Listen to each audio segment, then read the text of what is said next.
Buenos días con todas las personas que se han podido conectar a través del Zoom o que nos están viendo a través del Facebook de NRGI.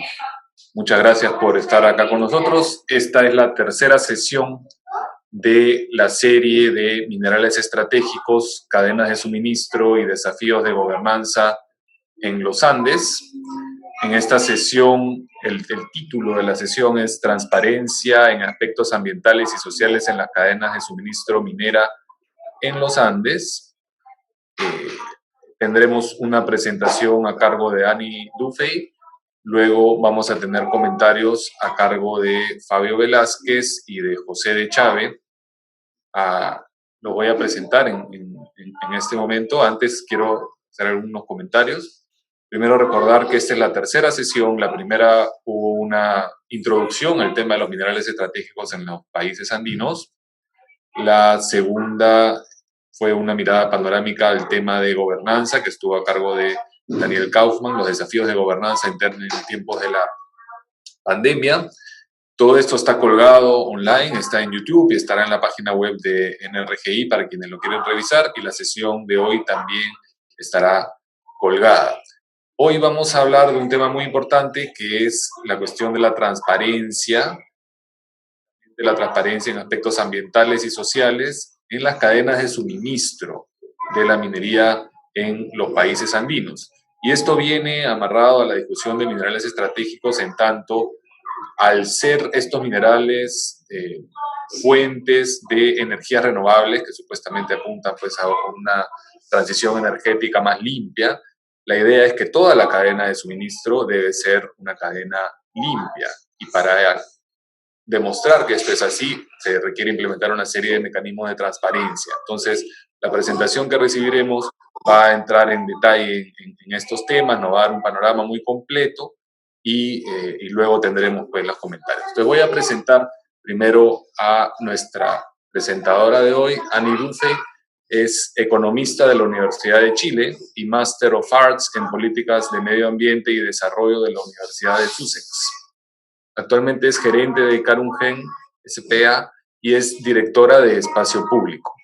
Annie tiene más de 20 años de experiencia, ha sido secretaria ejecutiva de Energía 2050, el proceso conducente a la formulación de la actual Política Energética Nacional de Chile, y jefa de la División de Política Energética y Prospectiva del Ministerio de Energía.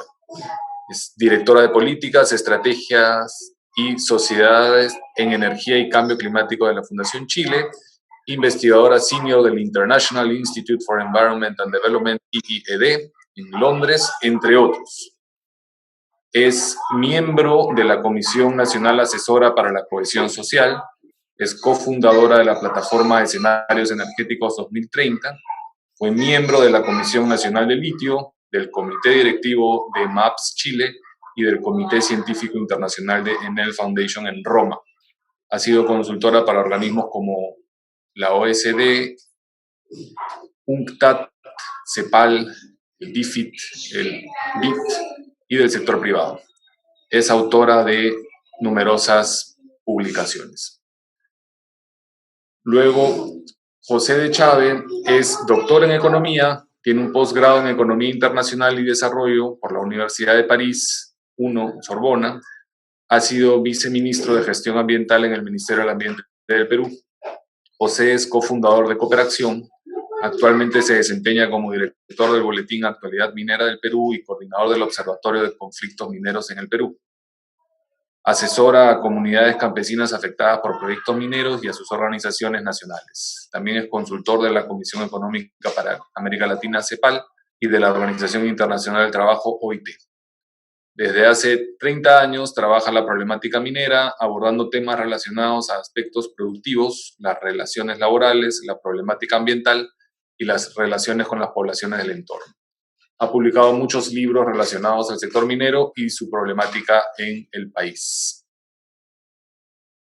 Y finalmente, Fabio Velázquez es sociólogo de la Universidad Javeriana de Colombia, especialista en ordenación del territorio de la Universidad Politécnica de Madrid y candidato a doctor en Ciencias Políticas de la Universidad de Lausanne, Suiza. Perdón que no pronuncio el francés. Fue profesor de la Universidad del Valle en Cali, Javeriana, del Rosario, Santo Tomás, Los Andes y Nacional Colombia y Flaxo Ecuador. Fue presidente de Fundación Foro Nacional por Colombia y actualmente se desempeña como asesor de la presidencia ejecutiva. Fabio es editor de la revista Foro y coordinador del equipo de trabajo de Foro sobre las industrias extractivas en Colombia. Ha publicado 7 libros, 4 de ellos sobre temas de participación ciudadana en Colombia y más de 80 artículos en libros y revistas nacionales e internacionales.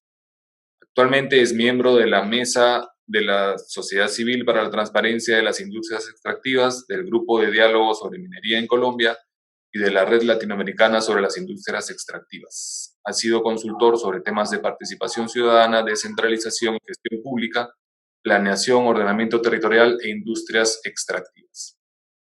Muy bien, como ven, este es un panel de lujo. Bienvenidos, colegas, muchas gracias. Bienvenidos a todos los espectadores. Solamente quiero decir antes de cederle la palabra a Ani que vamos a tener la presentación por 35 o 40 minutos, luego los comentarios de nuestros panelistas y les recuerdo que al público puede hacer sus preguntas por la sección de preguntas y respuestas que tienen habilitada en el Zoom o a través del chat si lo prefieren. Así que estaremos muy contentos de recibir las preguntas del público. Bien, gracias. Sin más, le cedo la palabra a Ani. Bienvenida, Ani. Muchas gracias. Muchas gracias, Juan Luis, y gracias a NRGI por la invitación y la oportunidad de poder compartir con ustedes esta presentación. Y a José y Fabio por los comentarios que vamos a hacer y ojalá que se pueda alentar una buena discusión a nivel de los participantes en un tema tan importante como es la minería para nuestros países. Voy a compartir mi pantalla para que podamos desde ya comenzar con la presentación. Ok. Bueno, como bien ha dicho Juan Luis, voy a centrar mi presentación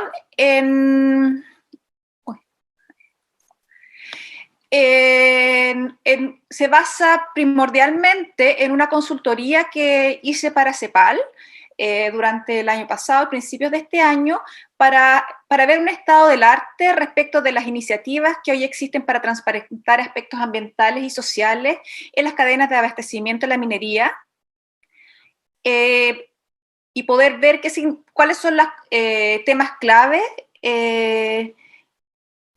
para los países de la región andina.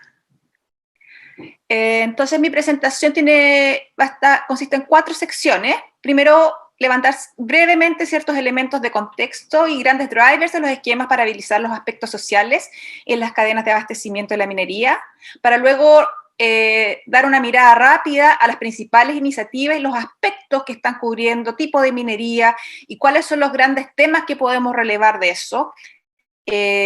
Para luego, ¿no es cierto?, mirar también qué pasa a nivel de nuestros países en estos temas y terminar con algunas reflexiones y recomendaciones para nuestro país para recoger oportunidades y minimizar riesgos. Entonces, primero, ciertos elementos de contexto. ¿Por qué es un tema relevante para los países de la región?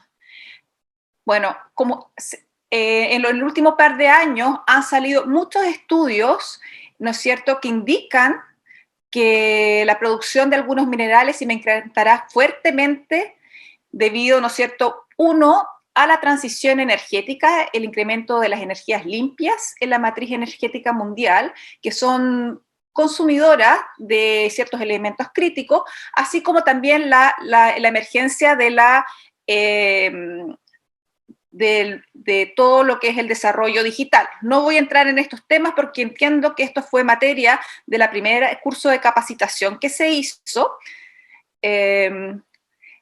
Lo importante aquí es que la minería surge como un sector crítico para el funcionamiento de numerosos productos asociados a esta cuarta revolución industrial, como no solo para vehículos eléctricos o energías limpias, sino tecnologías digitales. De hecho, un estudio reciente de la Agencia Internacional de Energía, en el contexto de su reporte global sobre vehículos eléctricos, pone desde ya que los desafíos asociados con el suministro suministro de materias primas se relacionan principalmente con el aumento de la producción, los impactos ambientales y los temas sociales, donde la trazabilidad y la transparencia de las cadenas de suministro de materias primas son instrumentos fundamentales para ayudar a abordar algunas de estas cosas críticas, fomentando el abastecimiento sostenible de los minerales. Simplemente para terminar de hacer este punto, aquí vemos un estudio que hizo el Banco Mundial junto con el ICMM, que es el Consejo Internacional para la Minería y Metales, y que, ¿no es cierto?, aquí muestra cómo solamente, esto considerando solamente la mayor demanda de minerales derivada de la generación eléctrica y el almacenamiento que se requerirá al año 2050, aumenta de forma muy, muy importante la demanda de diversos minerales en los distintos escenarios para, ¿no es cierto?, en los distintos escenarios considerados, ¿no es cierto?, en la ambición climática.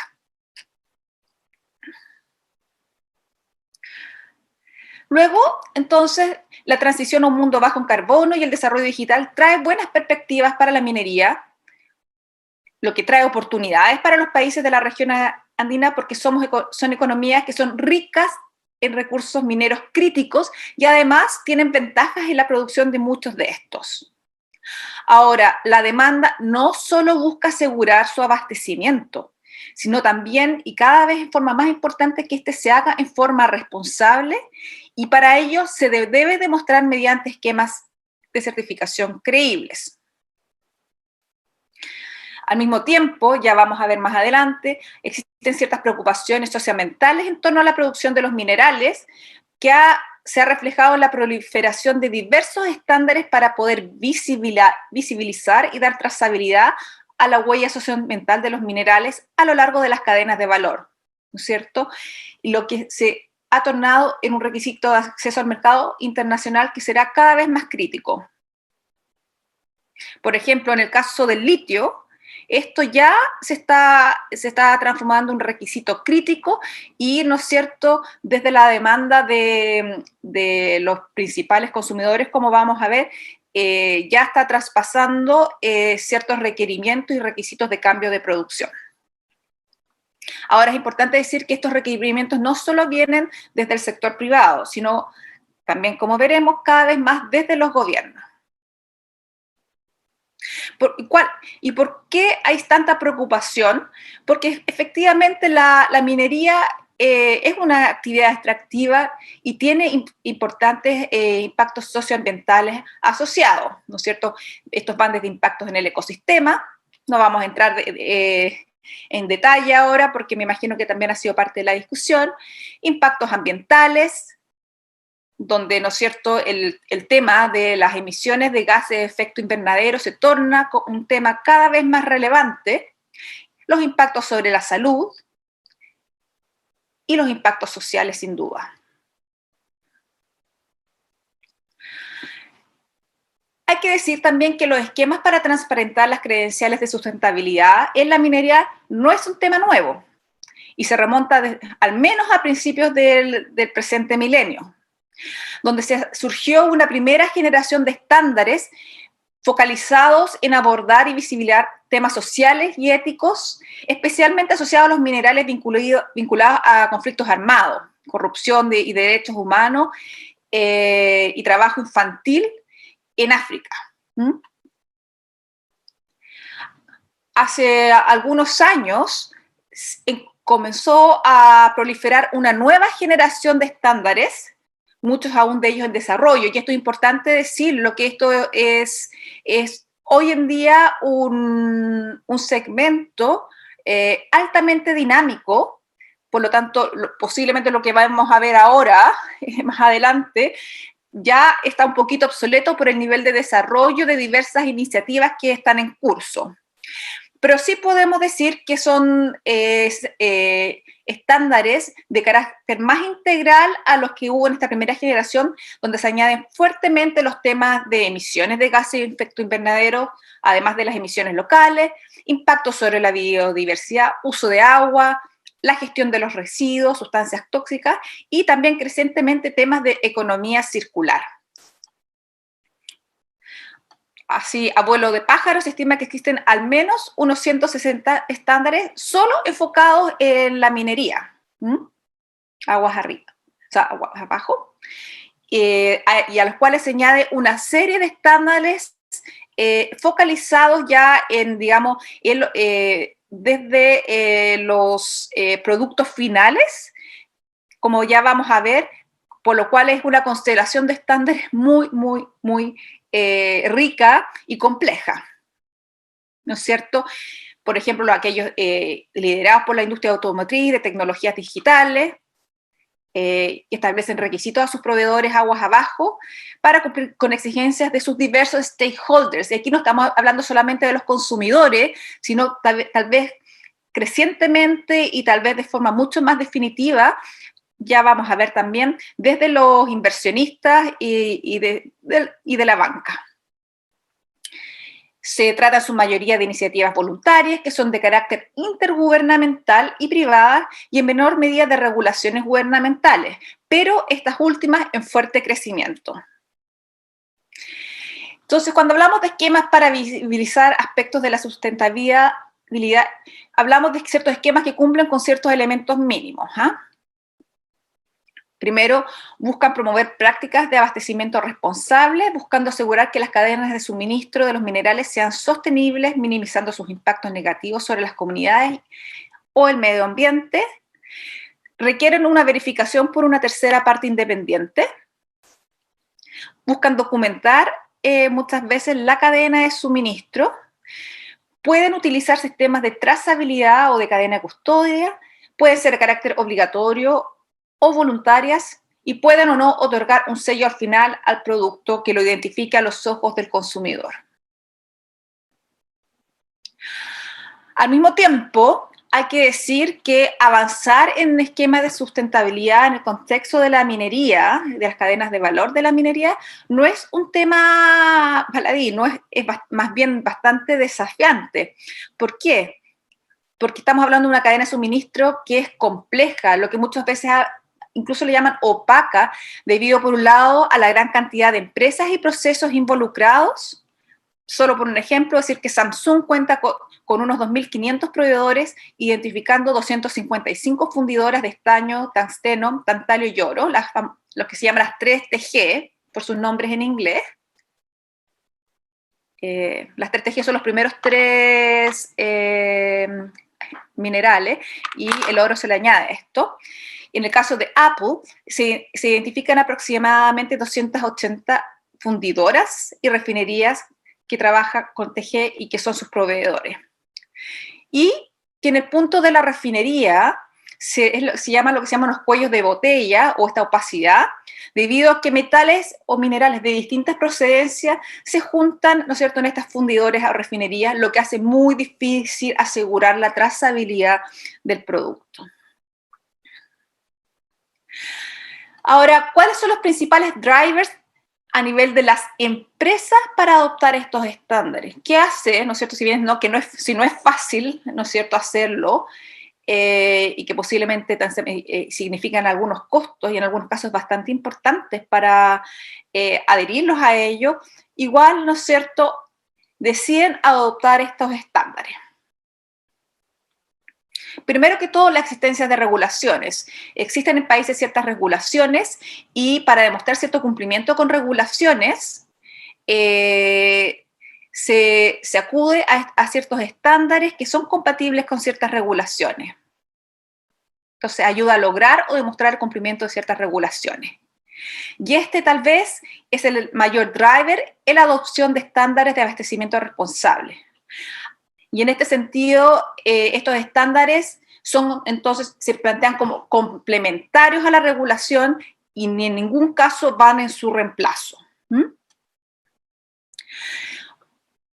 Otra demanda, otra motivación importante y tal vez que está siendo cada vez más importante es la demanda desde los clientes o distintos stakeholders. Las empresas mineras se encuentran aisladas, ¿no es cierto?, de la demanda directa de los consumidores finales y esto los hace un poco, los distingue un poco de de lo que ha pasado con procesos de certificación en otros recursos naturales, como es, por ejemplo, la agricultura orgánica, donde el contacto directo con el consumidor final es muy cercano y además las preocupaciones son de tipo más de salud, ¿no es cierto?, impacto sobre la salud de los consumidores, o en el caso también, ¿no es cierto?, del sector forestal, que también se podía visibilizar más rápidamente. Aquí, en el caso de la cadena de minerales, ¿no es cierto?, son insumos para otros productos, por lo cual, ¿no es cierto?, se quedaban un poquito desasociados de los consumidores finales. Ahora, eso también va quedando atrás y, como se ha visto, la demanda por, ¿no es cierto?, por las energías limpias, por la transición hacia un mundo bajo en carbono, la gente está cada vez más, ¿no es cierto?, interesada que, ¿no es cierto?, el consumo que hacen de estos productos, tecnologías limpias, autos eléctricos y también del desarrollo digital, ¿no es cierto?, sea consistente con esta reducción de emisiones a lo largo de toda la cadena. Y crecientemente por los inversionistas.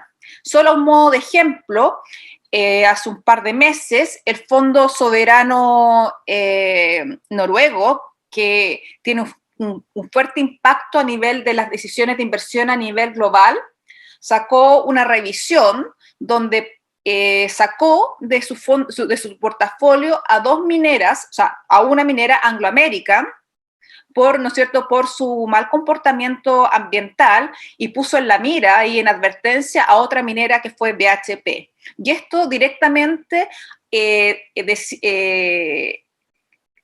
impacta en la toma de decisiones de las empresas. También, por ejemplo, la Unión Europea recientemente también sacó una nueva regulación que a partir del próximo año a todos los inversionistas institucionales se les exigirá visibilizar, ¿no es cierto?, mediante esquemas ESG, o sea, estos esquemas de certificación que visibilizan los impactos ambientales, sociales y de gobernanza de sus inversiones, ¿no es cierto?, y mediante ciertos sistemas de certificación creíble. Entonces, todo esto las empresas lo empiezan a internalizar y empiezan a buscar, ¿no es cierto?, cuáles son los esquemas que deben, o sea, que son aceptados por estos inversionistas. Otro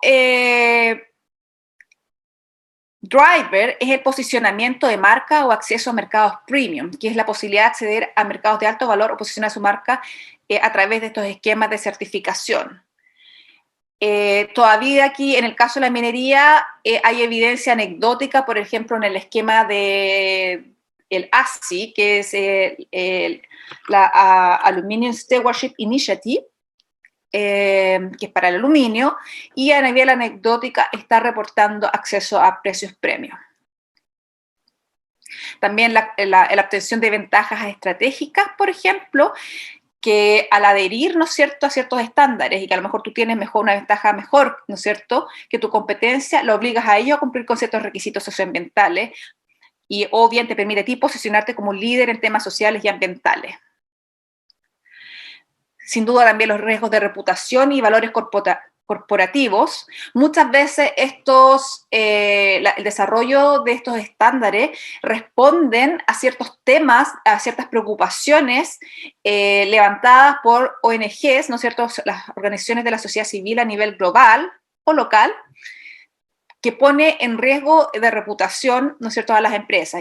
Y ciertamente eso es un driver muy importante, porque se sabe que una vez que te ponen en la mira, ¿no es cierto?, es muy difícil, ¿no es cierto?, sacarse esa mala reputación.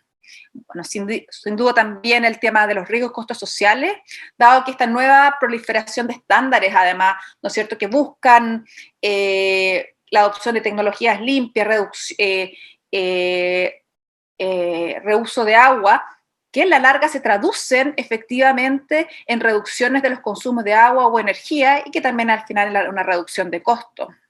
La reducción también de los riesgos sociales y ambientales en la cadena de suministro por la implementación de prácticas más sustentables o la gestión de riesgos socioambientales, y todo lo cual al final también, ¿no es cierto?, redunda en la licencia social para operar, que es lo que realmente las empresas mineras buscan poder obtener, ¿no es cierto?, para operar en los territorios. Dicho esto, vamos ahora a dar un barrido muy rápido a las principales iniciativas, ni siquiera a nivel individual, porque si ustedes quieren ver estas iniciativas, estas están disponibles en el documento de CEPAL y donde se explican en detalle. Esto es más bien un cuadro resumen, ¿no es cierto? Dijimos que hay iniciativas intergubernamentales, muchas que vienen estas son tal vez vienen más antiguas, son más de base, que responden a estas primeras preocupaciones en torno a la extracción de lo que se llamaban minerales conflictos en África. Entonces estaba muy focalizada en buenas prácticas, donde especialmente las líneas directrices y la guía de la due diligence de la OCDE ha sido muy importante, así como los principios rectores sobre las empresas y los derechos humanos de Naciones Unidas y la iniciativa para la transparencia de las industrias extractivas. Y últimamente se suma Climate Smart Mining Facility del Banco Mundial. La mayoría de estas se enfocan en temas ambientales y sociales, y en algunos casos también van a temas de buena gobernanza. Están las iniciativas gubernamentales, por ejemplo, también se focalizaban en, ¿no es cierto?, en regular el comercio y otorgar trazabilidad a la producción de minerales provenientes de África y también de China. Pero hay que decir que recientemente, por ejemplo, hace un par de semanas, la Unión Europea también sacó una nueva regulación que busca regular las importaciones de minerales críticos. Por un lado, para reducir la dependencia de estos minerales de China principalmente, pero en el caso del litio, por ejemplo, Chile es un gran productor de litio.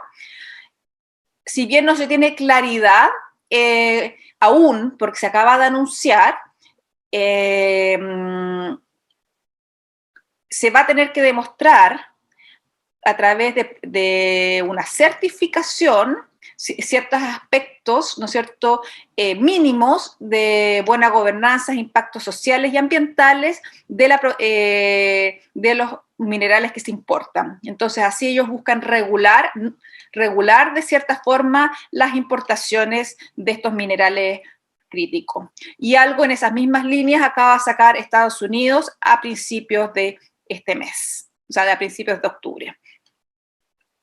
Entonces, lo que quiero decir con esto, que esto es un mercado altamente dinámico, que este mercado de las certificaciones y de regulaciones, que está tomando forma y aún digamos, no va a ser cada vez más complejo.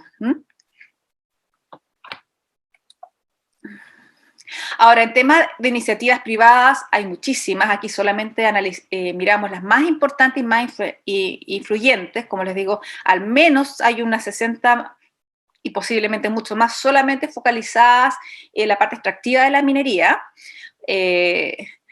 donde, por ejemplo, la guía del International Council for Mining and Minerals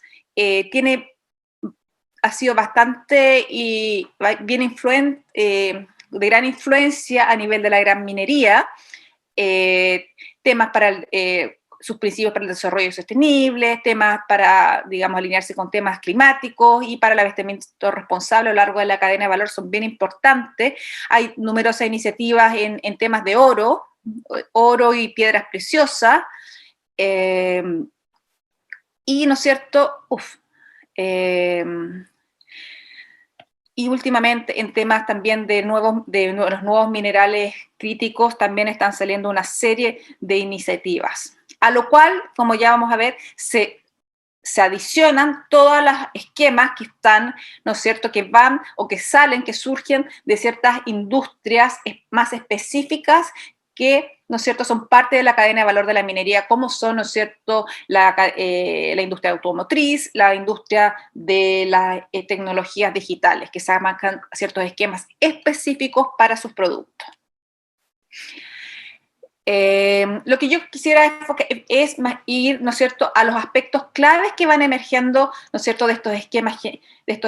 Primero, de los esquemas generales para la minería. Respecto del tipo de iniciativa, son mayoritariamente grandes lineamientos directrices y de carácter voluntario, con gran influencia de la guía de due diligence de la OECD, de la OCDE.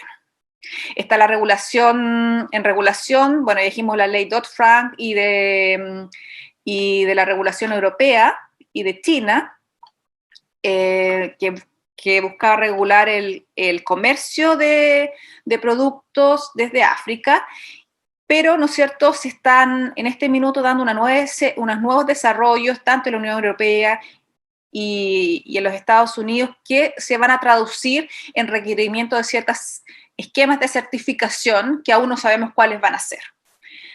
También está, por ejemplo, el desarrollo de ciertos esquemas para los minerales más críticos, por ejemplo, el tema del Copper Mark de la Asociación de Cobre, la ICA, de la Asociación de Cobre Internacional, y también el esquema de la cadena de suministro de la Bolsa de Metales de Londres, que si bien son esquemas de certificación que aún están en desarrollo, pero se están posicionando fuertemente a nivel de las grandes empresas mineras en la región, al menos, por ejemplo, en Chile y Perú. Respecto a los temas de la sostenibilidad que abordan estos esquemas, como ya hemos dicho, inicialmente se abordaban temas sociales vinculados a conflictos armados, corrupción, derechos humanos y trabajo forzado en África, pero esta nueva generación de estándares, que están mucho aún en desarrollo, tienen esta mirada más integral y, ¿no es cierto?, añaden temas sociales, ambientales, incluso hay algunos temas económicos y de gobernanza. Respecto al tipo de minerales que abordan, estaba inicialmente enfocado en diamantes y las 3TG, y en oro en las zonas de conflicto en África. Más recientemente se identifican iniciativas enfocadas en los nuevos minerales críticos, donde especialmente en la mira está el cobalto de la República del Congo o también el litio, procedente de China, pero también de varios, ¿no es cierto?, del triángulo ahí del litio de los países de América Latina, que son minerales críticos asociados a la nueva demanda de minerales y que hay serias preocupaciones socioambientales respecto de su extracción. También respecto al tipo de minería, se trata mayoritariamente de estándares para la minería a gran escala, pero también hay algunas iniciativas centradas en la minería artesanal y de pequeña escala, como Fair Trade, Fair Mining, qué sé yo, y que tienen presencia más importante también en la región andina, como vamos a ver. Respecto del segmento de la cadena de valor, se ven que son mayoritariamente aguas arriba, pero aguas abajo son cada vez más importantes, liderados, como ya hemos dicho, por ciertas industrias vinculadas a la cuarta revolución industrial. Respecto de estos esquemas más específicos para estas industrias, ¿no es cierto?, ¿qué podemos decir? Aquí es importante decir que tal vez un elemento transversal en las diversas cadenas de valor de la minería es, ¿no es cierto?, aquellos materiales asociados a las baterías de litio, que es un producto clave asociado a la cuarta revolución industrial, porque no son solamente importantes para los vehículos eléctricos, sino también para el almacenamiento, para la generación de electricidad, computadores personales celulares, etc. Entiendo que la próxima capacitación va a ser centrada en la electromovilidad, así que posiblemente ahí van a poder interiorizarse más con este tema. Entonces, y aquí como materiales críticos, la elaboración de las baterías de litio sale justamente el cobalto y el litio, donde se concentran las mayores preocupaciones socioambientales en las cadenas de valor, como ya hemos dicho, cobalto procedente de la República de Congo particularmente, y el litio. Y aquí esto es un tema muy, muy importante para los países de la región andina, porque está el triángulo del litio, que está Chile, Bolivia y Argentina, y también en China hay reservas, pero todavía no logra producir. Y por lo menos en el caso de Chile, Bolivia y Argentina hay serias preocupaciones socioambientales en torno a cómo se está produciendo el litio. De hecho, hay mucha preocupación en torno, porque hay que decir que esto está la producción de litio está especialmente en el caso de Chile, en el Salar de Atacama, donde convergen una serie de usos del territorio, ¿no es cierto?, donde está no solamente la minería de litio, que es la minería no metálica, sino también la minería metálica, especialmente del cobre, numerosas mineras, y que hacen una extracción de agua y de la cual tampoco hay conocimiento acabado respecto de cómo se está utilizando el agua y de cuánta extracción hay en este salar.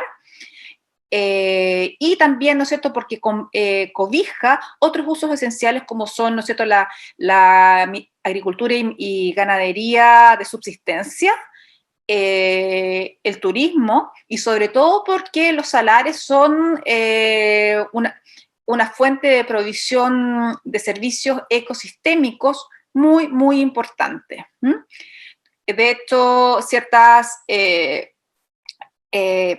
por ejemplo, los demandantes de la industria automotriz del litio están, por ejemplo, todavía no lo tienen, no han lanzado un esquema, pero están trabajando fuertemente en esto y con muchas preocupaciones.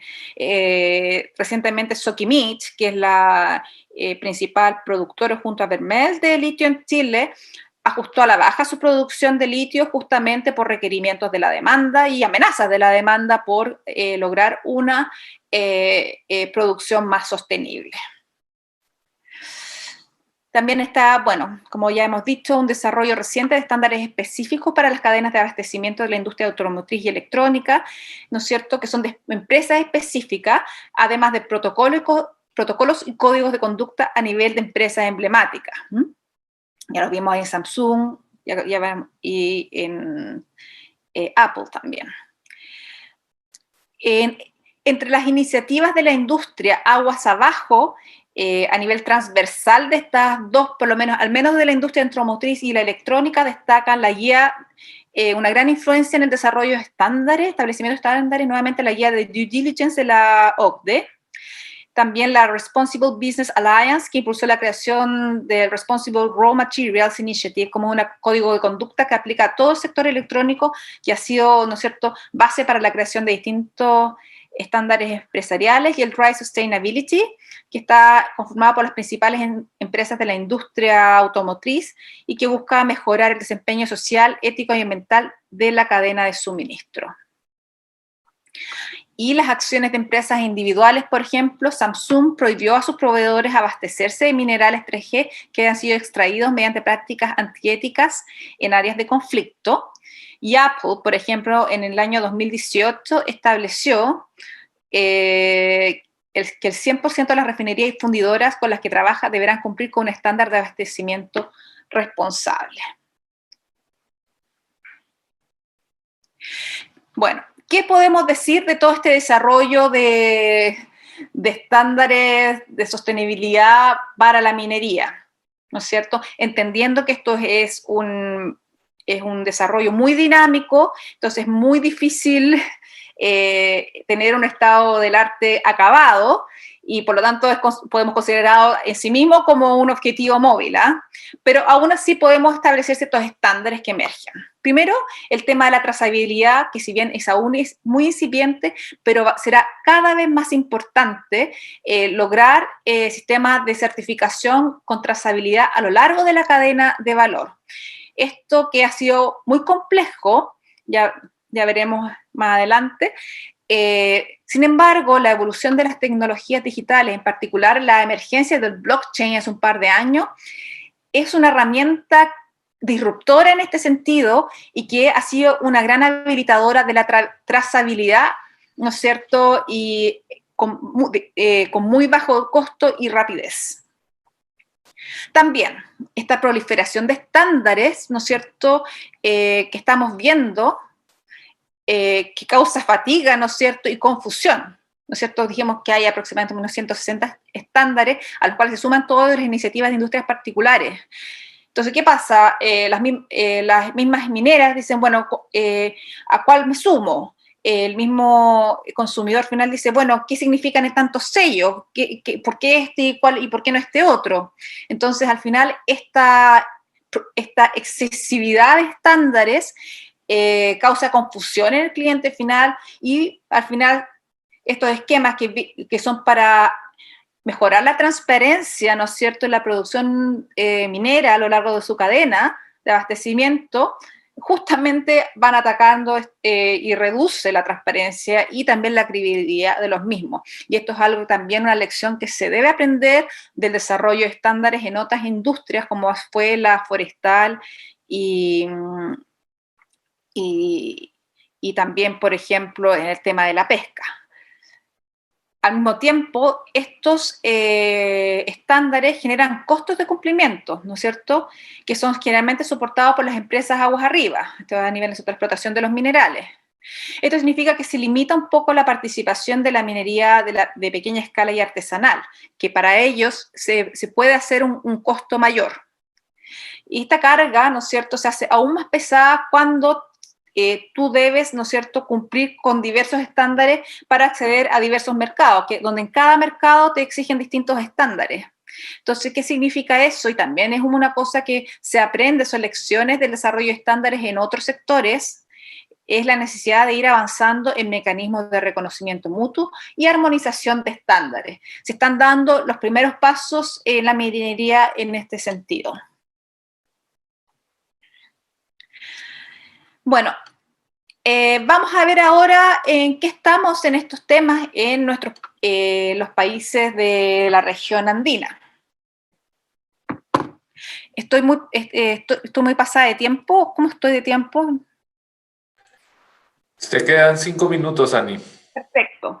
Bueno, en los países de la región andina, hay que decir que estamos un poquito atrasados, hemos sido un poquito inactivos, más bien estamos siendo muy reactivos.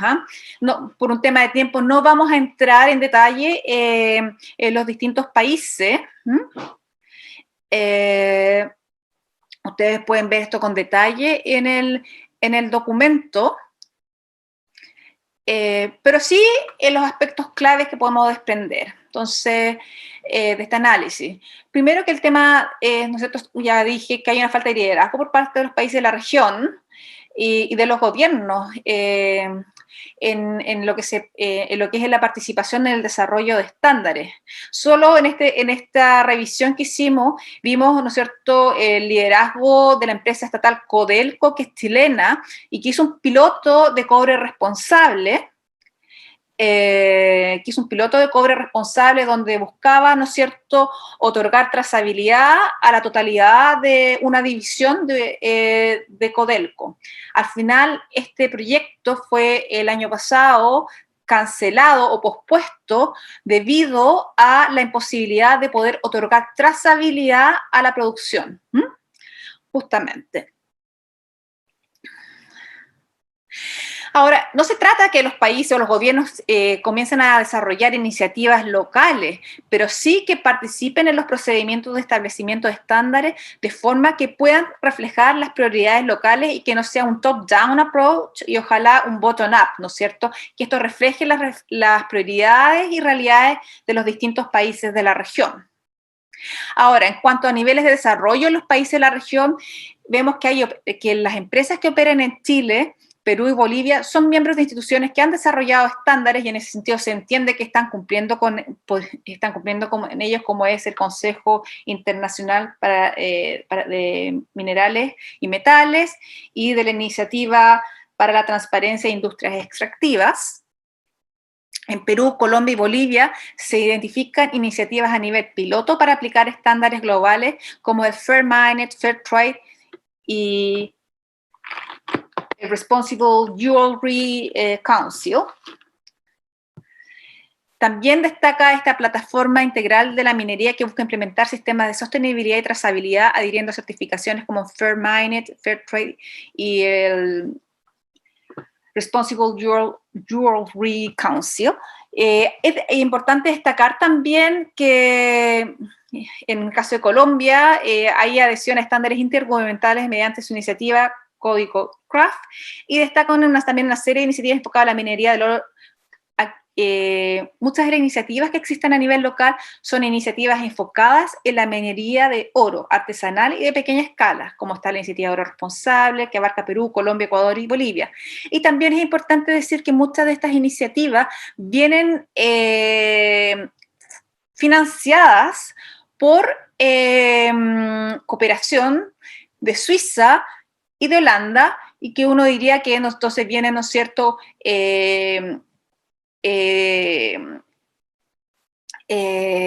empujadas por preocupaciones de los consumidores en los mercados finales. Entonces, para no pasarme de tiempo, porque yo estoy segura que mis colegas José y Fabio van a poder interiorizarse mucho más en los desafíos de los países de la región, mejor voy a cerrar con ciertas reflexiones finales y recomendaciones para nuestros países que podemos después comentar un poco más. Entonces, entre las principales conclusiones que uno puede mirar de esta revisión de esquemas que hicimos, y es que transparentar las credenciales de la sustentabilidad de la cadena de suministros es un tema desafiante dada su complejidad, por la gran cantidad de empresas y procesos involucrados, y, ¿no es cierto?, los cuellos de botella, que significa, ¿no es cierto?, que se me junten todos estos metales en las fundidoras y refinerías que ni siquiera están en los países, muchas veces se mandan a una refinería en China, etc. El mismo caso, ¿no es cierto?, de Codelco con su iniciativa de cobre responsable, que al final han debido cerrar o cancelar o posponer esto debido a la imposibilidad de poder otorgar trazabilidad a la producción. Lo que sí es claro que por diversas motivaciones que ya vimos en la presentación, este será un requisito de acceso al mercado que es cada vez más importante, empujado por los requerimientos de los inversionistas, por los consumidores finales, ¿no es cierto?, y también por los gobiernos, no solamente, ¿no es cierto?, preocupados por la sostenibilidad de la producción, sino también porque están buscando proteger su abastecimiento de estos minerales críticos. También es cierto que el tema de la trazabilidad será cada vez más importante y lo que será posible de la mano del blockchain. También el exceso de iniciativa es una causa de confusión en los clientes finales, lo que reduce la transparencia, ¿no es cierto?, y credibilidad en los mismos, y que las empresas no saben a cuáles deben adherir, especialmente si acceden a mercados distintos, lo que indica la necesidad de avanzar y rápidamente en el reconocimiento mutuo de estándares. Los costos de adhesión o, ¿no es cierto?, de compliance con los estándares, estos pueden ser relevantes especialmente para la pequeña minería, que a nivel de nuestros países, de los países andinos, notamos una falta de liderazgo en la participación en el desarrollo y definición de estos estándares, de forma que sean adecuados a las realidades nacionales, lo cual podría transformarse en un impedimento para lograr materializar todos los beneficios asociados a la mayor demanda de minerales y también, ciertamente, reducir los riesgos. La proliferación de estándares, los costos y desafíos involucrados, y especialmente, dado que estamos hablando de la minería, que son industrias que son muy importantes para los países de nuestra región, ¿no es cierto?, indican que esto no es solo un tema del sector privado y que hay un rol para los gobiernos, un rol del Estado. En este sentido surgen algunas recomendaciones para los gobiernos de los países andinos. Primero que todo, la necesidad de generar transparencia y evidencia sobre los impactos de los distintos esquemas. Es importante demostrar los impactos del esquema, evidenciando si conducen a mejoras sociales y ambientales de la industria minera y si se ajustan a la realidad local. Aquí esto, por ejemplo, es un rol para los gobiernos. También el análisis de la experiencia con el establecimiento de estándares en otros sectores de recursos naturales. Como hemos visto, hay sectores que ya han recorrido este camino y en forma exitosas, otros no en forma tan exitosas, pero también reconociendo, ¿no es cierto?, que las motivaciones y los tipos de recursos naturales son distintos, por lo tanto, a veces el desarrollo de estándares merece acoger estas diferencias. Generar información para facilitar el acceso al mercado respecto de los requerimientos y apoyo a la comercialización. Entonces, estamos hablando aquí de inteligencia de mercado, ¿no es cierto? Aquí la simetría de información, la proliferación de estándares y la separación geográfica de los principales mercados de consumo hace que este análisis sea aún más complejo y costoso. Entonces, hay un rol del Estado, ¿no es cierto?, en poder disponer en forma ordenada esta información al sector privado. También fortalecer el fortalecimiento institucional, por ejemplo, los servicios de acreditación, armonización y metrología. Todos estos son importantes para poder, ¿no es cierto?, demostrar el cumplimiento con ciertos impactos y, por lo tanto, con ciertos estándares. Entonces, se requiere de un sistema eficiente y bien establecido de certificación, normalización, metrología y acreditación de estándares que también, ¿no es cierto?, reduce los costos del adherir a los estándares. Y aquí también, dado la escala de la industria, ¿no es cierto?, la industria minera en la región, uno se pregunta, ¿por qué no nos movemos rápidamente en esto y podemos sacar, ¿no es cierto?, estos sistemas de acreditación, armonización y metrología rápidamente, bien hechos, y podemos, ¿no es cierto?, ofrecer este servicio, ¿no es cierto?, a los distintos países de la región.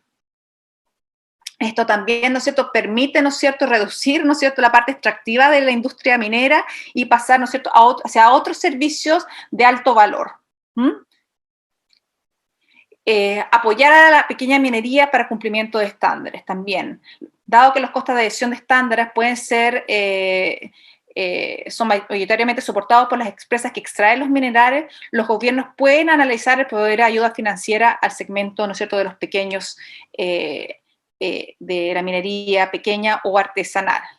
Y finalmente también veo un rol al Estado, por ejemplo, en coordinar el desarrollo de la infraestructura crítica para poder, ¿no es cierto?, cumplir con ciertos criterios, como por ejemplo, coordinar a las distintas empresas mineras para el desarrollo de una fundidora, una refinadora especialmente dedicada para los minerales que requieren trazabilidad.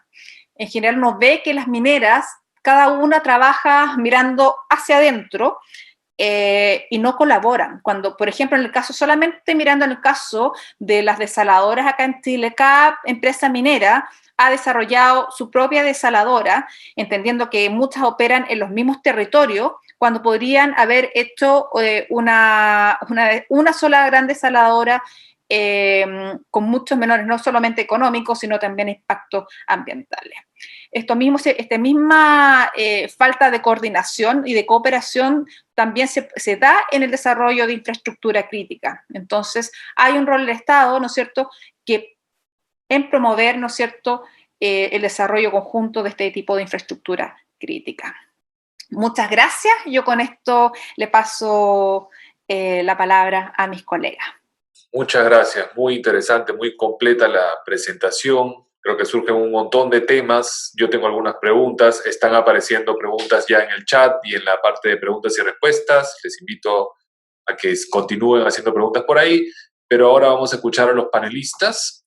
Así que le cedo la palabra primero a José de Chávez por 10 minutos. Por favor, José, adelante. Gracias. En primer lugar, gracias por la presentación y por el documento que he leído con mucho interés y, por supuesto, también gracias por la invitación a NRGI. A ver, lo primero que quería mencionar es que mi lectura del texto ha tenido diferentes perspectivas, ¿no? En primer lugar, porque este es un tema fundamental para un país como el Perú, ¿no? Por todo lo que significa la minería en el país, digamos, la minería forma parte de la matriz productiva del Perú, tiene una importancia gravitante en materia económica, también está fuertemente vinculado a temas sociales como el de la conflictividad y una fuerte presencia territorial de la minería, ¿no? Entonces, Este ha sido una primera aproximación de la lectura del texto, vinculando un poco al escenario peruano. Y por supuesto también intentando hacer una suerte de análisis de encaje entre los procesos que están en curso y que se citan muy bien en el documento, ¿no?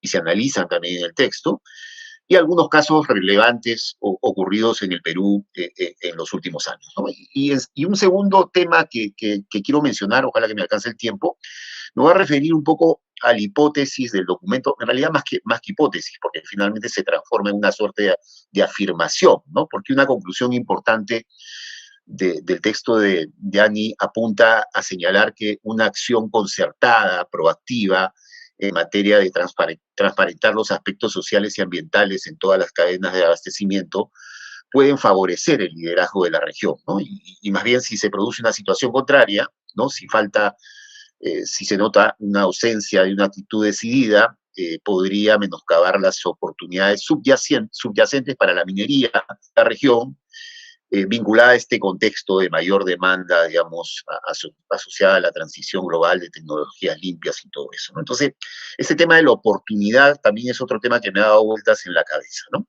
Pero a ver, sobre el primer punto que quería mencionar, ¿no?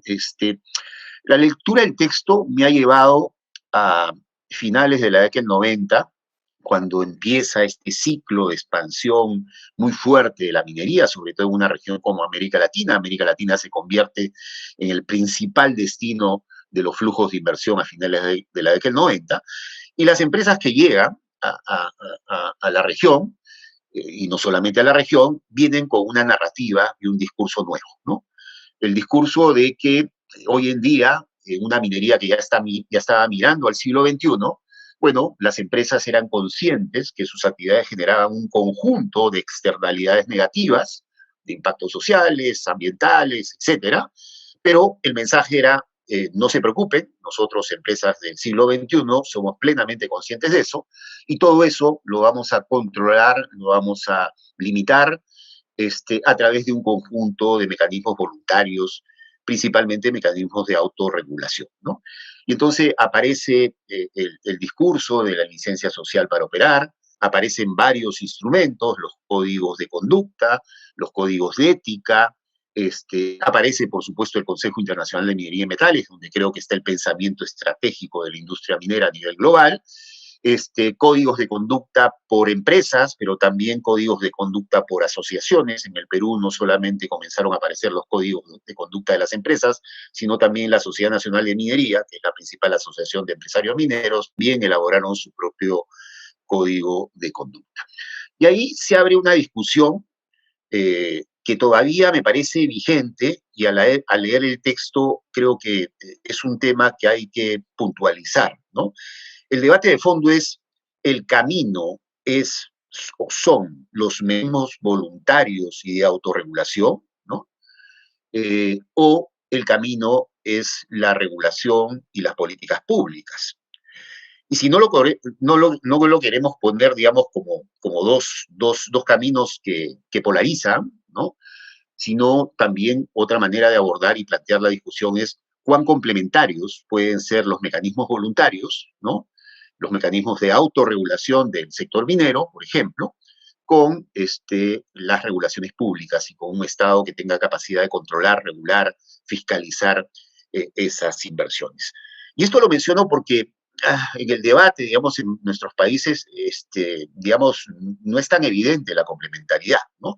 Y ahí simplemente menciono las narrativas que el sector minero y las empresas mineras concretamente han construido, que buscan más bien una suerte de carrera hacia el fondo, debilitando regulaciones sociales y ambientales que han costado construir enormemente, ¿no? Pero además, cuando menciono esto, quería también acordarme algunos episodios, ¿no? En el año 2000, se produjo un derrame de mercurio en una localidad muy cerca a una de las minas más importantes, la mina de Yanacocha, una mina productora de oro.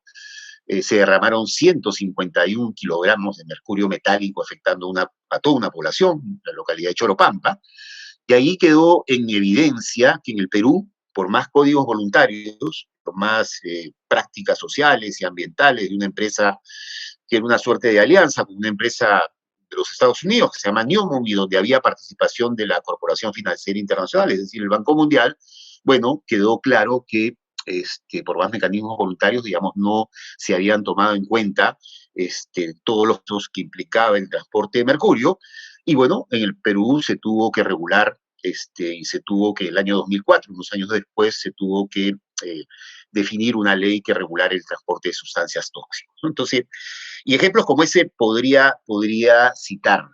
Pero lo que también me queda de la lectura del texto es que pese a todos los avances que evidentemente han habido, ¿no? Cuando en el documento de ANICE plantea el panorama del conjunto de iniciativas globales, tenemos por supuesto las iniciativas intergubernamentales, OCDE, Naciones Unidas, Banco Mundial, algunas muy importantes.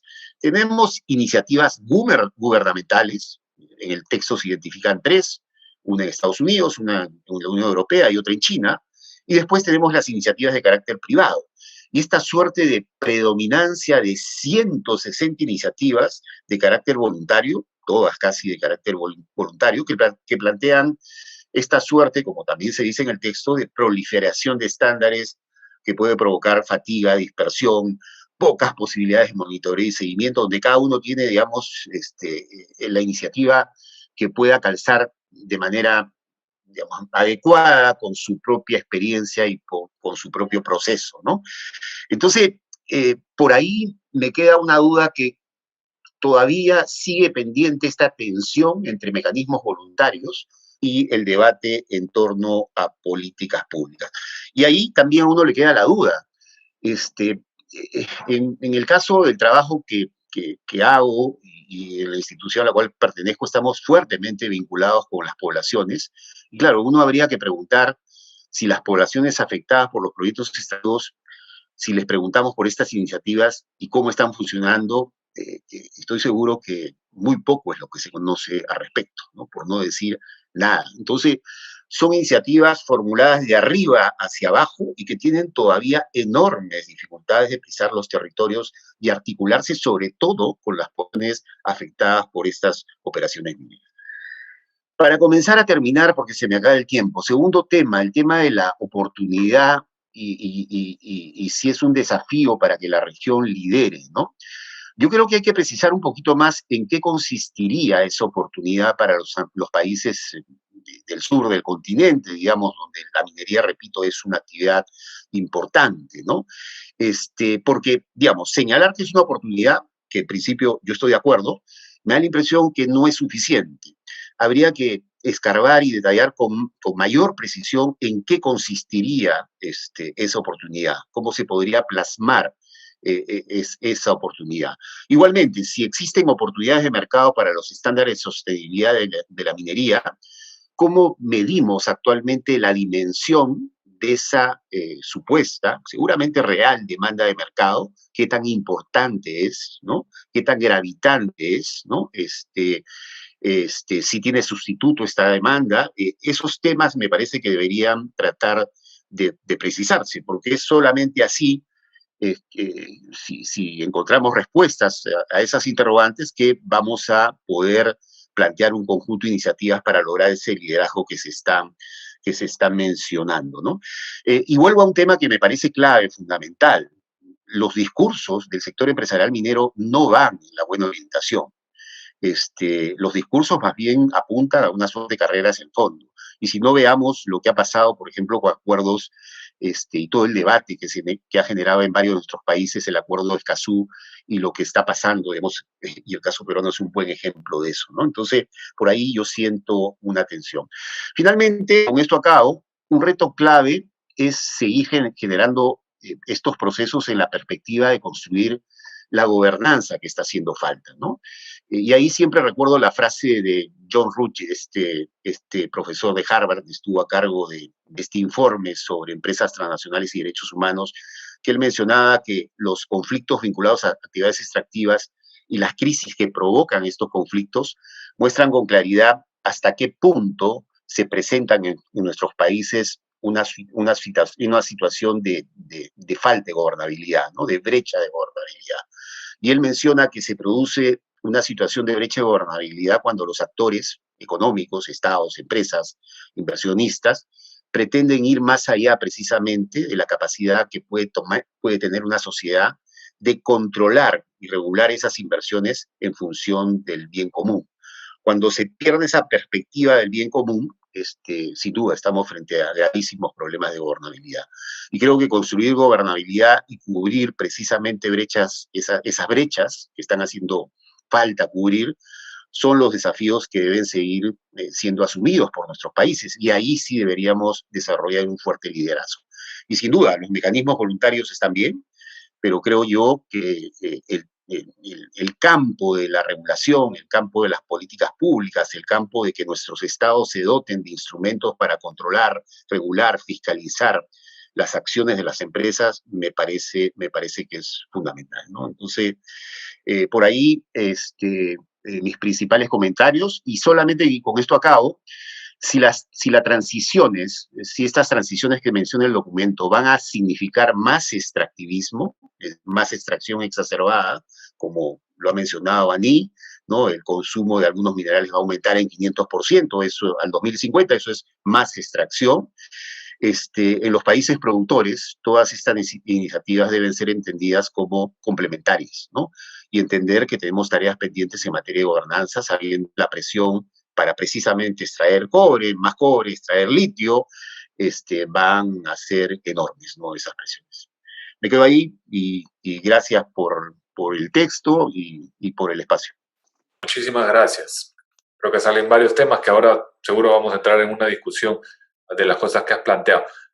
Pero antes de eso vamos a darle la palabra a Fabio Velázquez. Adelante, Fabio.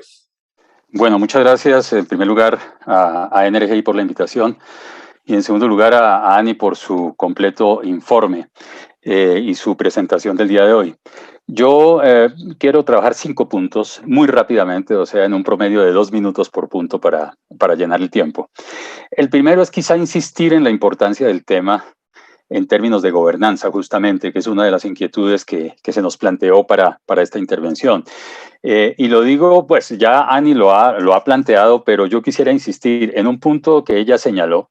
Dice la importancia que tiene hoy la transparencia en la trazabilidad de las cadenas de suministro en un proceso que es ciertamente complejo porque, como ella misma lo dice, intervienen muchos actores en diferentes momentos. Y para poner un ejemplo, pensando en el caso colombiano, nomás el año pasado ya fueron arrestados los 2 principales dueños de refinadoras en Colombia, justamente por tener negocios bastante raros en el manejo del oro. Y esto ya es un indicador de la importancia que tiene este tema. Pero yo quisiera añadir 2 elementos más que aportan a la reflexión sobre el tema de la trazabilidad y la transparencia. El primero es que abre una discusión que ya José la comienza a plantear sobre el rol del Estado. Ese me parece un punto vital en la reflexión sobre este tema, particularmente por el hecho de que se trata, como lo ha dicho Ani, de estándares fundamentalmente voluntarios. Pero en segundo lugar, me parece a mí que también tiene una importancia grande porque este proceso interpela a la sociedad civil y al papel y al rol de las comunidades locales, territoriales y, por supuesto, de la sociedad civil a nivel nacional. Por una razón o por 2 razones fundamentales. En primero, porque el sector extractivo ha sido un sector tradicionalmente en nuestros países caracterizado por la conflictividad. Y ese es un tema que no es ajeno, digamos que no está involucrado como punto de partida de los estándares, pero que hace parte de un contexto en el cual eventualmente se podría mover su aplicación. Pero en segundo lugar, porque como ustedes han visto en las tablas que nos presentó Ani, entre los temas de gobernanza ambientales y sociales, los sociales son los que más preocupan desde el punto de vista del contenido de los estándares señalados. Entonces, a mí me parece que aquí hay un juego de gobernanza explícito, porque no es solamente de la definición de unos parámetros de conducta y de desempeño de las industrias por voluntad propia y por mecanismos de autorregulación, sino que están inmediatamente interpelados el Estado y la sociedad en la aplicación de estas medidas. El segundo punto lo toca José al final de su intervención y yo lo retomo porque me parece muy importante, que es un tema también de contexto. ¿Qué significa esto de la oportunidad que tiene la región con respecto a esta nueva era, esta nueva fase de explotación de minerales alternativos para la transición energética. Sin duda puede ser una oportunidad, pero eso a condición de que no volvamos al viejo extractivismo, y retomo las palabras de José. Es decir, que la explotación de esos recursos no acentúe la reprimarización de las economías en los países de la región y que en consecuencia su explotación se complemente con políticas de diversificación productiva, con políticas de diversificación de la canasta exportadora, y que además la explotación de esos nuevos minerales, esté acompañada de procesos productivos locales en el país de transformación de esas materias primas para generar un valor agregado, para generar empleo y para generar ingresos. Y obviamente que la aplicación de, digamos, la explotación de esos nuevos recursos, pues se rija por estrictos estándares sociales y ambientales. Lo que quiero decir es que esta oportunidad no puede significar lo que, por ejemplo, en Colombia ya se está planteando, de que la recuperación económica tras la pandemia es una recuperación que tiene que estar basada básicamente en los mismos parámetros de lo que ocurría antes de la pandemia. Un sector extractivo que es punta de lanza del crecimiento económico, al cual se le dan todas las condiciones institucionales, jurídicas, de beneficios fiscales, etcétera, para que operen, para que atraer la inversión extranjera, lo que hemos llamado la carrera hacia el fondo. Entonces, digamos, este es un tema que a mí me parece importante porque esta oportunidad que efectivamente se le está presentando a los países de la región no puede ser el retorno a hacer más de lo mismo, a un viejo modelo extractivista que simplemente explota recursos naturales para exportar sin generación de riqueza ni encadenamientos productivos a nivel nacional. El tercer tema que me parece interesante es que, como lo dijo Ani, la gran mayoría, no todos, pero sí la gran mayoría de los estándares están pensados para la gran empresa. Y sin embargo, nuestras economías mineras, en la mayoría de nuestros países, pues se caracterizan por una gran heterogeneidad desde el punto de vista de los tipos de minerías. Tenemos minería ancestral artesanal, tenemos minería pequeña escala, mediana escala, tenemos minería gran escala, tenemos minería informal y en el caso colombiano y otros países, pero en el caso colombiano específicamente, tenemos minería asociada a grupos criminales. Es decir, la minería como un fondo, como una fuente de generación de recursos para el financiamiento de grupos armados. Y esto obviamente plantea un tema muy complejo que sobrepasa de lejos, digamos, el carácter mismo de los estándares, pero que plantea una serie de preguntas sobre las condiciones de aplicación de los estándares, tanto en términos de este contorno de conflictividad y de criminalidad, en primer lugar, pero en segundo lugar, teniendo en cuenta la gran heterogeneidad, digamos, de la productividad, de la producción minera en estos países. Y obviamente eso plantea preguntas de qué tanto, digamos, no solamente se necesita armonizar los estándares para la gran empresa, sino que se necesita pensar también en formas y estándares de incorporación de minería informal, de pequeña minería, a estas lógicas de aporte a la transparencia en términos de ambientales y en términos sociales. Ese me parece que es un punto supremamente importante para discutir, es decir, salir del modelo de relacionamiento Estado-gran empresa y comenzar a pensar también en cómo se involucran los otros tipos de minería mediana, pequeña y artesanal a todos estos asuntos. Ani mismo lo señaló, hay ya unos estándares, incluso Colombia ha sido, a través de la Alianza por la Minería Responsable, pues ha sido un escenario para la producción de algunos estándares interesantes que se están probando para pequeña y mediana minería, y eso está bien. Ahí hay que introducir un elemento, por ejemplo, de gradualidad en las exigencias que se hacen a los pequeños mineros, porque no pueden atender con la misma lógica los estándares que están siendo pensados para la gran industria. El cuarto tema, que también lo planteó José y que yo lo quiero retomar, obviamente se refiere al rol del Estado. Ani nos planteó claramente una serie de puntos, de aspectos en los cuales el Estado podría tener un lugar. A eso uno le podría añadir otras cosas, por ejemplo, cuáles son las políticas complementarias que el Estado debería desarrollar para que genere un entorno favorable a la aplicación de los estándares. Por ejemplo, políticas de defensa y protección de los derechos humanos, que es un punto fundamental que está en el centro de la aplicación de los estándares. O cuál podrían ser las políticas de desarrollo sostenible que también enmarcarían y generarían un ambiente favorable para la aplicación de estos estándares que permiten conocer o analizar la trazabilidad de la producción y de toda la cadena minera. En ese sentido, digamos, el rol del Estado es central y yo retomo la manera como José ha planteado el tema de la complementariedad entre autorregulación empresarial y política pública, porque me parece que es un punto crucial, sobre todo en estos países. ¿Por qué? Porque desde comienzos del siglo, digamos, de este siglo, el consenso de los commodities, que se ha llamado así, es decir, ese acuerdo implícito o explícito entre los estados y los gobiernos de un lado y las empresas, particularmente las grandes empresas, para explotar los recursos naturales, significó, digamos, unos ciertos desequilibrios y tensiones en el seno del Estado. Particularmente si uno cree que el Estado tiene por lo menos dos funciones, en cualquier sector económico, pero particularmente en este sector, una función de regulación y una función de promoción. El consenso de los commodities lo que hizo fue desequilibrar la balanza entre regulación y promoción en favor de la segunda. Es decir, nuestros estados se han convertido en promotores de la minería y no tanto en reguladores. Y los estándares son reguladores, ¿sí? El principal driver, como lo dice Annie, es la regulación.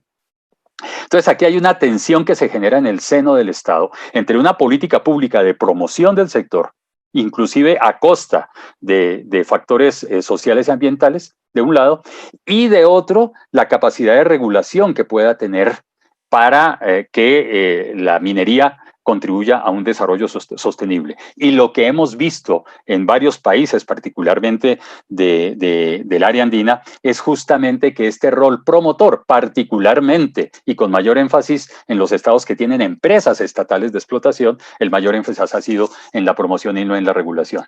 Entonces, digamos que desde el punto de vista de la política pública y de la acción del Estado, no es solamente, diría yo, el balance entre autorregulación y política pública, sino esa política pública ¿a dónde se orienta? A promover o a regular. Y ahí me parece que hay unas tensiones muy fuertes y cada vez más, por lo menos en el caso colombiano así lo sentimos, el Estado es más un promotor de la minería que un regulador de la misma. Por supuesto entendemos las funciones de promoción que debe tener un ministerio, pero también debemos entender el equilibrio que debe haber en su tarea desde el punto de vista de la regulación. Y a esto hay que añadir un punto adicional, y es el hecho de que las empresas, sobre todo la gran empresa minera, tiene muchas resistencias a la regulación. Yo he sido particularmente, digamos, he participado, he tenido la oportunidad de participar en la iniciativa EITI aquí en Colombia, de transparencia de industrias extractivas. Yo fui parte del grupo multiactor y ahí fue clarísimo, digamos, cómo las empresas siempre se negaban a cualquier mecanismo de regulación que el Estado pretendía incorporar o que desde la sociedad civil proponíamos para incorporar como regulaciones para la conducta y el comportamiento de las empresas. Las dificultades que tuvimos para garantizar que el mismo estándar en los términos mínimos el estándar de EITI fuera aplicado, fueron muy grandes. Hay una resistencia muy grande que hace mucho más difícil ese equilibrio entre autorregulación y política pública como lo plantea José. Entonces, ahí me parece que hay un reto muy importante y un tema que vale la pena discutir. Y el último punto sobre el que quiero referirme es el tema de la sociedad civil. Digamos, el tema de transparencia en las cadenas de suministro, pues no puede ser solamente un acuerdo entre empresas y Estado, ¿sí? Si es que hay ese acuerdo, o no puede ser simplemente, digamos, un acuerdo explícito o implícito para mejorar el desempeño de las empresas a través de la aplicación de algunos de estos estándares.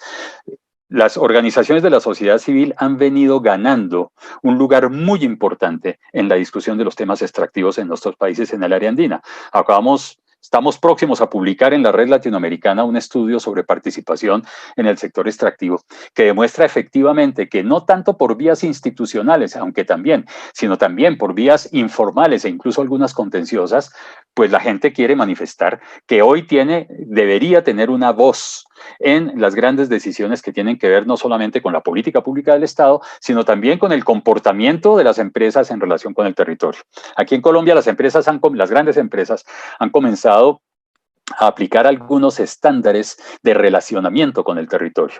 Y ese es un tema interesante que me parece que puede ser visto hacia adelante. El grupo de diálogo minero al que yo pertenezco publicó el año pasado un informe, uno de cuyos capítulos está justamente dedicado al análisis y a la generación de algunas propuestas sobre cómo las empresas deben relacionarse con el territorio. Pero no es solamente un tema de cómo las empresas se relacionan con el territorio o cómo el Estado se relaciona con el territorio.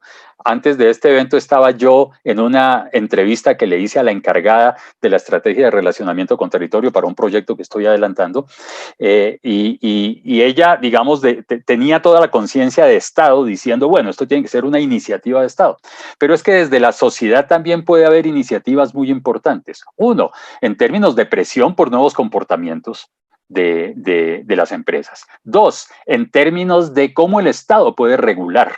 Y ahí viene el tema de la intervención de la sociedad civil en ese difícil equilibrio entre autorregulación y autorregulación empresarial y política pública estatal.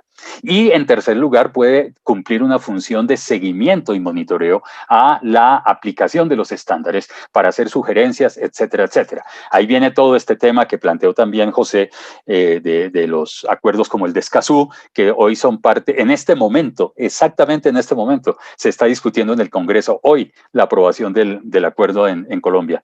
Y hay bastantes resistencias, tanto de sectores políticos como de sectores empresariales que han manifestado explícitamente, como ya lo hicieron en el Perú, que no tienen ningún interés en la aplicación del acuerdo de Escazú, porque puede generar, digamos, puede espantar la inversión y además puede generar fracturas en la soberanía nacional. Ahora, lo que uno tiene que ver, y con esto cierro, es si hay condiciones en la sociedad para, digamos, en las organizaciones de la sociedad civil para acometer esta tarea. Y yo creo que hay unas ciertas debilidades que es necesario ponerlas de presente para cumplir ese papel. En primer lugar, un desconocimiento de los estándares y de sus derechos frente a esos estándares.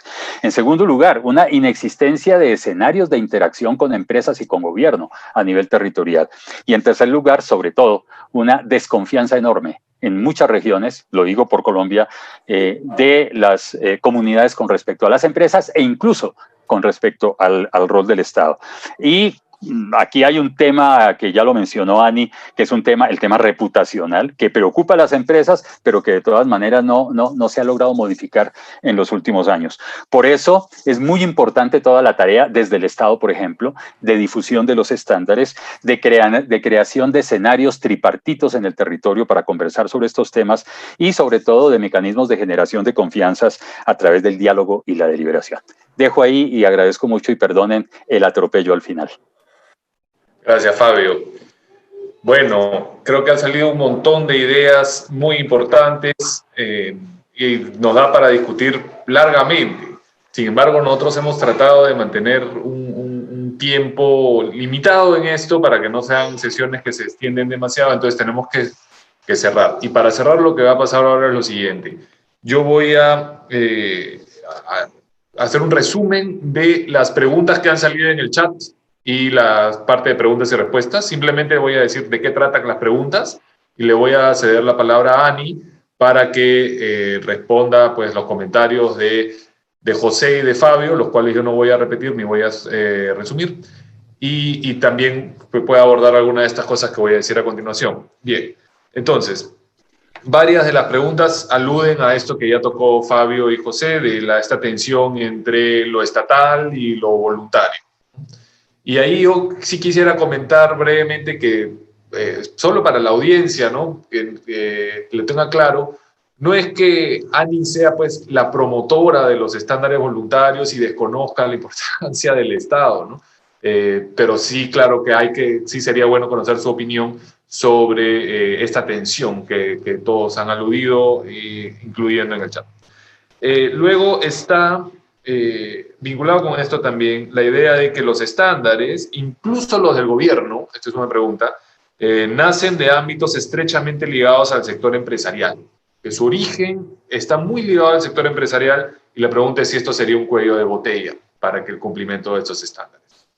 Luego hay algunas preguntas vinculadas con el caso específico de Chile y Codelco, si puede hablar un poquito más de qué pasó con imposibilidad de trazabilidad en el cobre como una razón de que lo del cobre de verde no prosperara, si pudieras expandir en eso, y cómo está la idea esta de bajar emisiones en el transporte.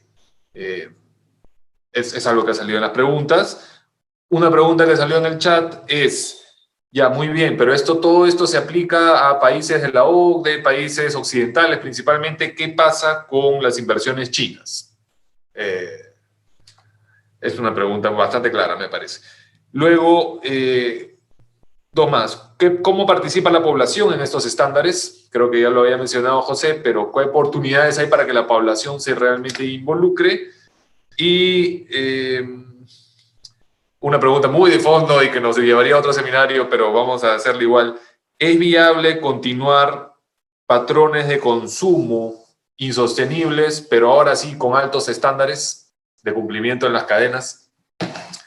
Entonces, sin nada menos, esas serían las preguntas, además de los comentarios de los panelistas. Les cedería la palabra a Ani por unos 5 minutos pues, para el cierre. Muchas gracias. Bueno, primero que todo, muchas gracias por los comentarios. Las preguntas son, bueno, son diversas, desafiantes, y la verdad que yo comparto mucho los comentarios que se hicieron. También hay que entender el alcance de lo que son estos instrumentos para visibilizar impactos. Y yo lo dije a un principio, estos son complementarios a la regulación. Tal vez la regulación es el mayor driver detrás de estos esquemas. Y en ese sentido, hay varios comentarios y preguntas que era del rol voluntario, ¿no es cierto?, de estos esquemas y la credibilidad de los mismos cuando son desarrollados por, ¿no es cierto?, por instituciones vinculadas a la misma industria. Y aquí es importante nuevamente, que yo he dicho, apelar cómo ha sido el desarrollo de estándares exitosos en otros sectores de desarrollo productivo, de recursos naturales. Y en general el desarrollo, estamos hablando siempre de estándares que sean creíbles, ¿no? Que promuevan la transparencia y además la credibilidad detrás de, ¿no es cierto?, demandas o, ¿no es cierto?, autodeclaraciones, ¿no es cierto?, de sustentabilidad de la producción. Y en el desarrollo de estándares, por los casos exitosos, por ejemplo, como es el FSC en la industria forestal, aquí siempre ha habido una ONG de alcance internacional de credibilidad y que se ha hecho desarrollo de estándares, ¿no es cierto?, con participación de otros actores.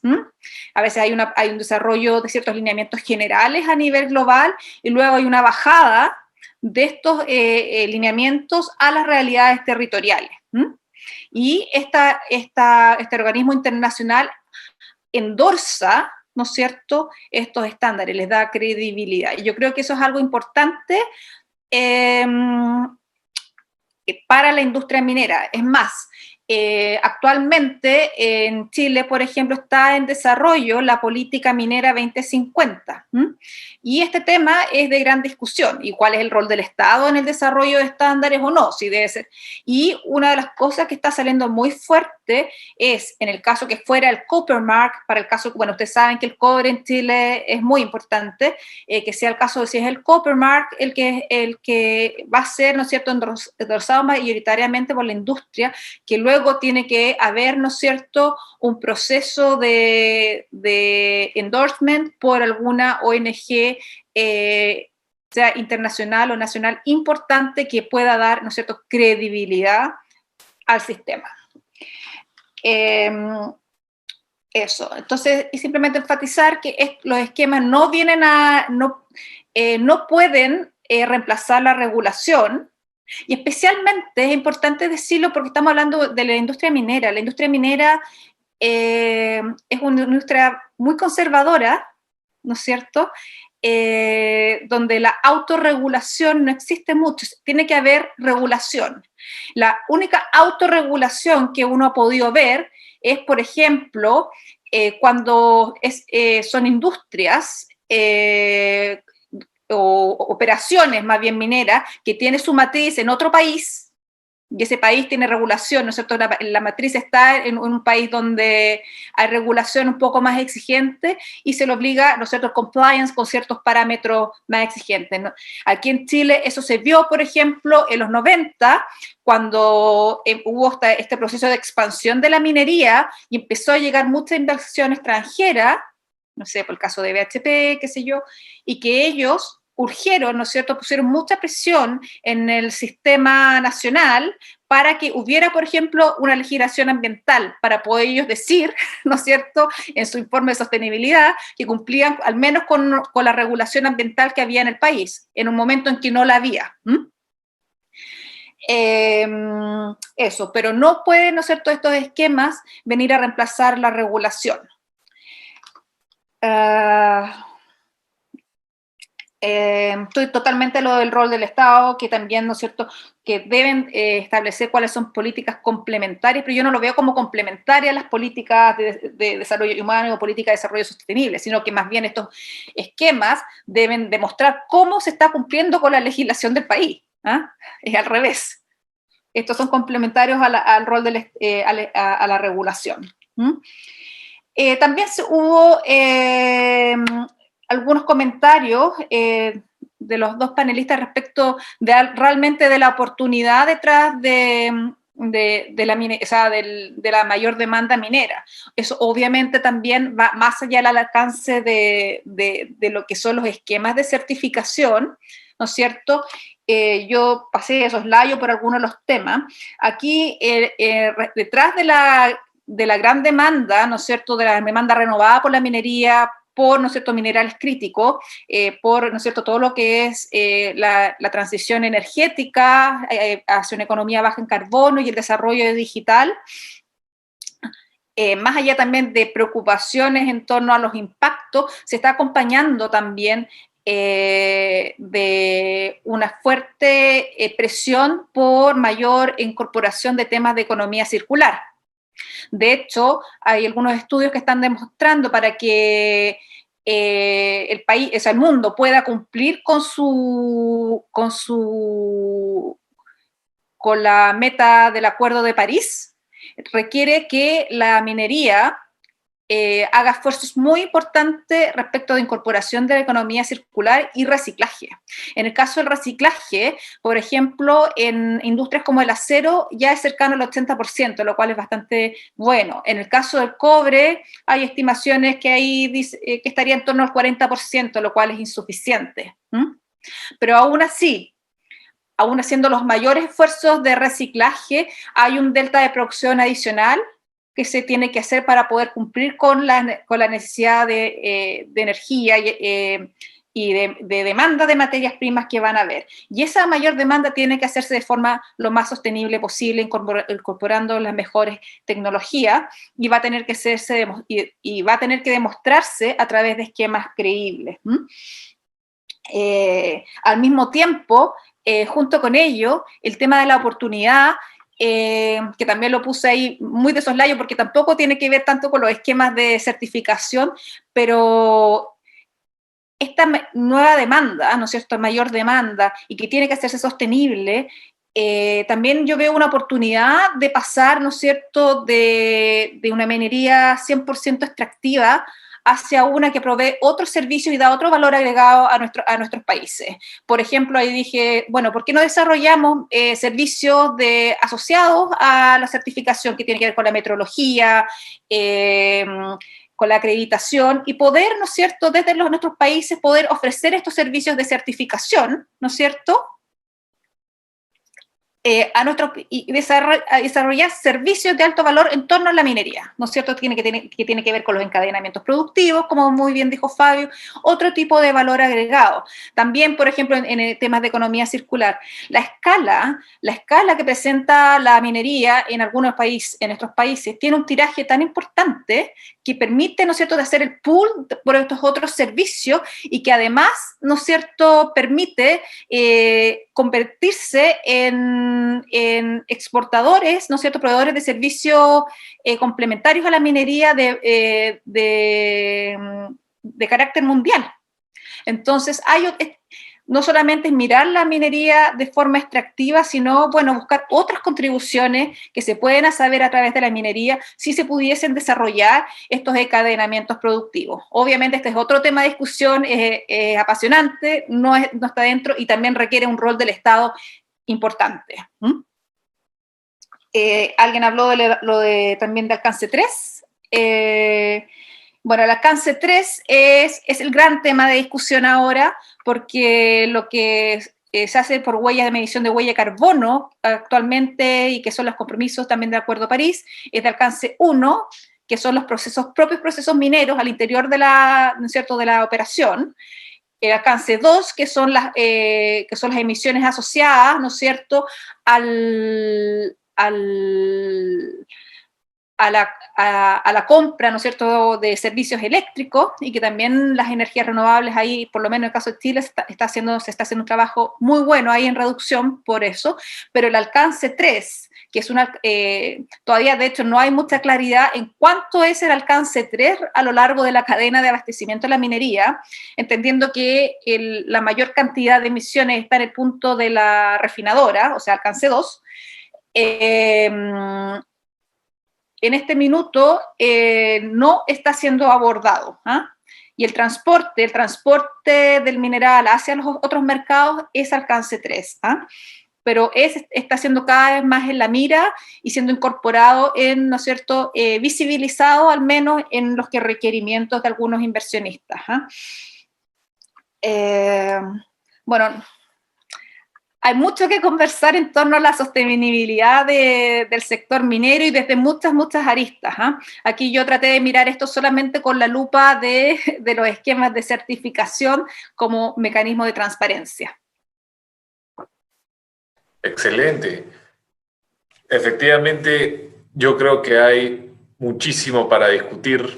El tema, pues, para largo, pero hemos conseguido, creo, tener un panorama muy completo, entender de qué se trata el tema, la transparencia, la cadena de suministro, cuáles son los estándares, cómo han proliferado esos estándares, cuáles son las limitaciones, cuáles son los retos de complementariedad con el Estado y cómo se articula esto con una economía política mayor a la extracción, donde aparecen, pues, los temas de siempre, de impactos socioambientales, las cuestiones de encadenamientos productivos, etcétera. Pero estoy muy contento, la verdad, por la sesión. Agradezco a nombre de NRGI a Ani por esta presentación excelente y los comentarios tan estimulantes de Fabio y de José. A quienes nos siguen en Zoom, he puesto en el chat el link del documento que hemos estado comentando que ha escrito Ani. Espero que lo puedan descargar ahorita, porque una vez que se cierre el Zoom, pues lo tendrán que buscar ustedes. Lo pueden buscar en la página de MinSUS o en CEPAL, con el título que ha tenido, palabras similares al título que ha tenido esta presentación, lo pueden ubicar. Y el otro link que he puesto es para la próxima sesión de esta serie, que será el 25 de noviembre, esta vez a las 10 de la mañana, hora de Lima y Bogotá, es decir, una hora más tarde de lo que hemos empezado hoy, y esto se debe a que el presentador está en California, entonces a él le va a tocar exponer me parece que son las 8 de la mañana, si no las 7. Entonces, por eso lo hemos corrido un poquito, y esa presentación es sobre la gobernanza de los vehículos eléctricos, la cadena de suministro de los vehículos eléctricos, donde vamos a entrar en mucho detalle, pues ahí sí, al tema del cobalto y del litio, sobre todo, que es de interés para los países andinos. Esta sesión va a ser en inglés, porque el presentador habla en inglés y le hemos pedido a los panelistas que también comenten en inglés para mantener un estándar en el idioma, así que están avisados quienes no hablan inglés, pues entenderemos que no podrán participar. Y con eso los dejo. Muchas gracias a nombre de NRGI. Nuevamente, muchísimas gracias, Ani. Muchísimas gracias, Fabio. Muchísimas gracias, José. Y un cordial saludo para toda la audiencia. Hasta luego. Gracias.